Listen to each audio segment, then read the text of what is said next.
Good afternoon, church. It's good to see you. Pastor Scott here. I'm excited to be doing a service preview video again. I really do want to do them every week because I get so excited about worship, and I like to stoke that excitement with you. Well, this Sunday is going to be a really special service. First of all, I want to introduce you to the newest part of our sanctuary. We got a baby grand piano now. Isn't that awesome? It's not tuned up yet, but it will be soon once it gets used to its new environment here. We got that from Centenary. It's part of the merger that we're getting closer to. I'm going to have some updates about that on Sunday, but so glad to have this beautiful instrument that's going to be here to inspire us and lead us, the congregation, which is the greatest instrument here at Irving Park in worship.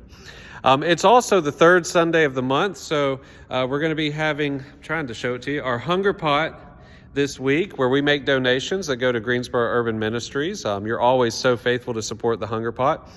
But then the most exciting part about Sunday for me is this. We've got a baptism.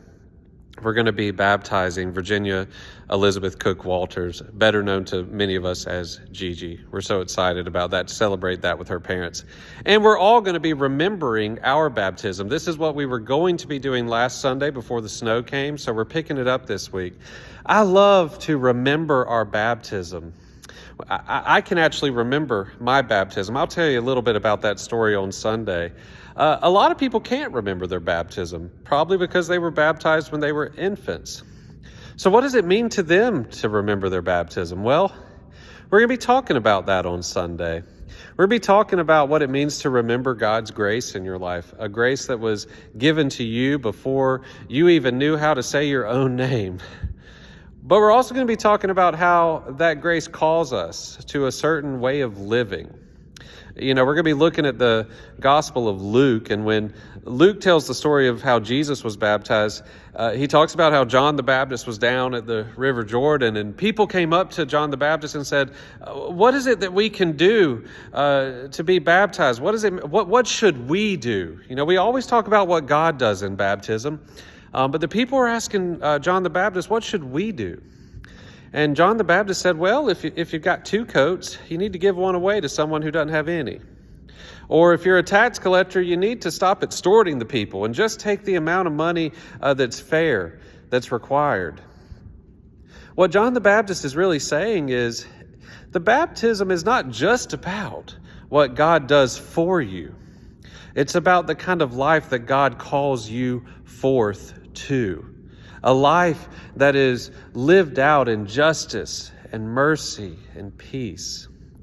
We call this the subjective nature of baptism. The way John Wesley talked about it is he said, you know, we have to live in ways that are answerable to our baptism.